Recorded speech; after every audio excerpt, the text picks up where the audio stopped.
जय श्री कृष्णा। राधे राधे दोस्तों, आप सबको महाशिवरात्रि की बहुत बहुत बधाई हो। आपके पूरे परिवार को महादेव जी कल्याण कर दें। तो आज हम फिर से आया हूँ एक नई कहानी, एक नई वीडियो लेकर। तो बीच में बिल्कुल छोड़ के ना जाए और कहानी को पूरा सुने, तभी महाशिवरात्रि की कथा आपको सुनने मात्र से कल्याण होगा, हर बाधा दूर होगा। ये कहानी तोता मैना की है। तोता और मैना एक पेड़ पर घोंसला बना के बहुत दिनों से रह रहा था। उसी सामने एक महल था। उस महल के अंदर एक सेठ सेठानी रहता था, लेकिन उसका पुत्र नहीं था। पैसे की बहुत कोई कमी नहीं था, धन दौलत ढेर सारा था, लेकिन पुत्र नहीं था। तो एक दिन मैना और तोता दोनों मिलके बात करता है कि आज के दिन क्यों ना हम पार्वती से मिले जाके और उसको कोई संतान दे दे, ताकि वो अपना जीवन अच्छा से बिताए। तो मैना क्या करता है, उड़ते उड़ते तोता तो बोलता है ठीक है तुम जाओ, हम बाद में आएंगे। तो मैना उड़ता उड़ता जाता है। उड़ते उड़ते बहुत थक जाता है, बहुत कमज़ोर हो जाता है, भूखे प्यासे। लेकिन उसमें एक लगन होता है कि हम पार्वती से आज मिलेंगे और उसको बोल के उसको एक पुत्र को बोलेंगे और एक पुत्र देगा। और आखिर में मैना पहुंच भी जाता है, और पहुंच जाने के बाद पार्वती के माता के आगे पास जाके गिर जाता है बेहोश होकर, क्योंकि बहुत दूर से उड़ता हुआ आता रहता है। तो पार्वती माता तो अब समस्त वासियों का, तीनों लोकों का माता है। तो उसने देखा जब मैना को गिरते हुए, तो उसको पानी उनी छिटा और होश में लाया।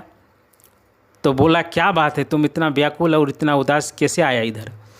तो बोला माता, हमारे पास एक वट वृक्ष है, उसमें हम और तोता घोंसला बना के बहुत दिन से रह रहे हैं। लेकिन बहुत दिन से एक सेठ सेठानी वहाँ पे है जिसको एक पुत्र नहीं है, बहुत बेचारा परेशान रहता है। तो आप क्यों ना उसको एक पुत्र दे देते? तो बोला उसको हम पुत्र क्यों दें? वो नहीं तो किसी को दान करता है, नहीं भूखे को दाना डालता है, नहीं प्यासे को पानी पिलाता है, नहीं पूजा पाठ करता है। ऐसा कुछ भी नहीं उसमें लक्षण। वो घमंडी है, वो पापी है, उसको नहीं लड़का मिल सकता। लेकिन मैना को बहुत समझाने पर बोलता है ठीक है, हम चलेंगे तुम्हारे साथ और देखेंगे, और हो सके तो उसको हम बेटा देंगे, पुत्र देंगे। तो ये बोलकर माता पार्वती जी और शंकर जी दोनों रूप बदल लेते हैं और जाते हैं उसके दरबार पे, सेठ सेठानी के दरबार पे। वहाँ पे जाके बोलते हैं माता भिक्षान देहि। इतना बोलता है तो आता है सेठानी, आता है, और सेठानी उसको भिक्षा नहीं देता है। नहीं देता है तो बोलता है वो, आप हमें भिक्षा दे, हम बहुत दिन से भूखे हैं, भिक्षा देंगे तो हमको दो टाइम काम खाया ना नहीं खाया है, पेट भर लेंगे। महादेव जी को तो रूप चेंज रहता है। ये बोल के यहाँ से निकल जाते हैं, लेकिन वो देता नहीं है। तब वो बोलता है, फिर मैना थोड़ा दूर जाने के बाद मैना बोलता है आप दिए नहीं आशीर्वाद, उसको पुत्र नहीं होगा, आप ऐसे ही जा रहे हैं। तो शंकर जी बोले तुम्हारे सामने तो देख लिया, मैं परीक्षा ले लिया कैसा कर रहा था। तो बोला नहीं, आप मेरे कहने पे एक बार उसको पुत्र दे दीजिए। तो बोला ठीक है, मैं पुत्र दे देता हूँ, लेकिन यदि वो दान दक्षिणा पूजा पाठ नहीं करेगा तो उसका बेटा अपाहिज होगा और कुछ दिन में ही मर जाएगा।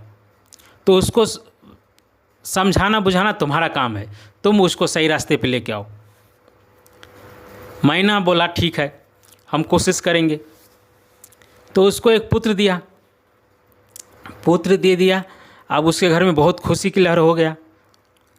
लेकिन उस सेठ सेठानी को मालूम नहीं था कि मेरा बेटा अपाहिज है और कुछ दिन में ही मर जाएगा, क्योंकि वो बच्चा था, पता नहीं चल रहा था। मैं ना अब उसके सेठ सेठानी को रोज़ घर में जाता और बच्चे को देखता। तो सेठ सेठानी जब बच्चे को लाड़ प्यार करता तो मैना देखता, तो मैना को सेठ सेठानी वो रोज़ उसको देखता, मैना को, कि रोज़ मैना आती है, कुछ तो बात है। तो उसको क्या किया, दाना पानी डालना शुरू कर दिया।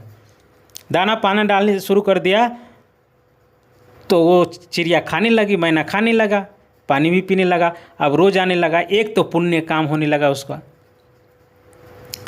अब ये काम करते हुए उसको बहुत अच्छा लग रहा था। तो अब कोई दान भिक्षु यदि आ जाता दरवाज़ा पे तो उसको अब भिक्षा भी देना शुरू कर दिया था। अब बच्चे को मंदिर भी ले जाना शुरू कर दिया था, यानी पूजा पाठ करने में अब उसको मन लगने लगा था। तो ये सब देख के बहुत खुश हुआ मैना। फिर उड़ते उड़ते शंकर पार्वती जी के पास गए।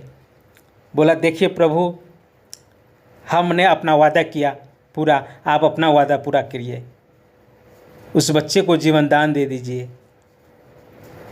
और मैना की बात सुन के शंकर जी तथास्तु बोले। तब मैना उड़ता उड़ता खुशी से फिर वट वृक्ष पे आके बैठ गए। तोता बोला, क्या हुआ? तो बोला, शंकर जी पार्वती जी दोनों मान गए और उनको अमर होने की, यानी कि कभी कुछ नहीं होगा, अपाहिज नहीं रहेगा, जल्दी मृत्यु नहीं होगा और खुशी खुशी अभी रहेंगे। तोता बोला, तुमने कर दिखाया।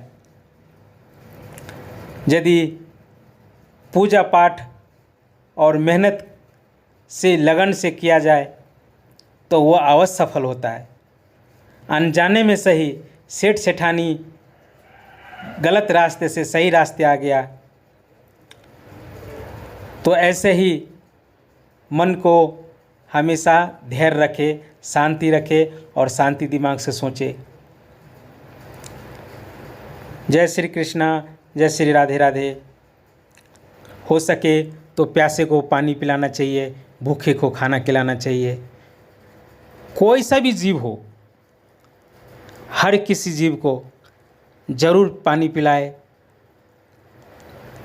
सबसे बड़ा पुण्य काम वही है, सबसे बड़ा धर्म का काम वही है। और तोता मैना बहुत खुशी खुशी रहने लगे, ऊपर सेठ सेठानी भी बहुत खुशी खुशी रहने लगे। तो जय श्री कृष्णा, राधे राधे दोस्तों। फिर मिलेंगे अगले वीडियो में एक नई कहानी के साथ। शुभ रात्रि।